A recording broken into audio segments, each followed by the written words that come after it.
2, 1. Hi there, Michael from Bondi Gym with our weekly workout tip. Today's tip, Proprioceptive Neuromuscular Facilitation, otherwise known as PNF Stretching. There's a few different ways to stretch. Most people just go with a static stretch where you just put your leg out and you reach forward and you hold it for a while and then you just relax and let it lengthen out. What we're going to do today is talk about PNF stretching. So PNF stretching is a way of working with your brain and your nervous system to release the hold that it has on those muscles and let them lengthen out. A little bit of anatomy. In your muscles and your tendons, you have a couple of little protective devices which detect any rapid stretching or lengthening of the muscle. And their job is to stop them from being torn. So what happens when they get activated, what's called your Golgi tendon and the muscle spindle, is they start to contract the muscle to hold it tight.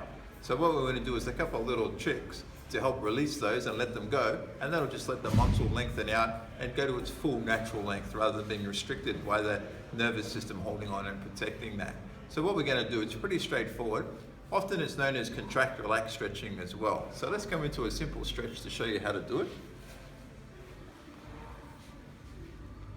So if we want to stretch our hamstring here, the first part is we just have a nice basic static stretch. So this is where a lot of people might leave it, letting that stretch lengthen out. What we're going to do from there though, is we're going to contract our hamstring, push the heel into the rack, so there's quite a bit of tension in there. Hold it for about 3 to 5 seconds, and then release. Contract again, push the heel into the rack, release. One more time we contract, push the heel into the rack, release. Then we're going to squeeze the antagonist muscle, the opposing muscle on the other side, in this case our quad, and that's going to help straighten that leg out.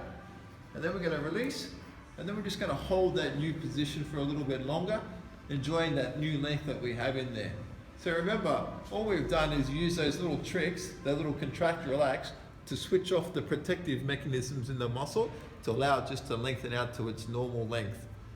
That's pretty much all we need to worry about with PNF stretching. Of course, you can do this with other muscle groups in the body, not just the hamstrings, so experiment, or if you have any questions when you come to the gym, just come along and we'll ask, and we can show you how to do a few other things as well. So remember to follow along our blog for our other workout tips and everything else that's happening in the gym.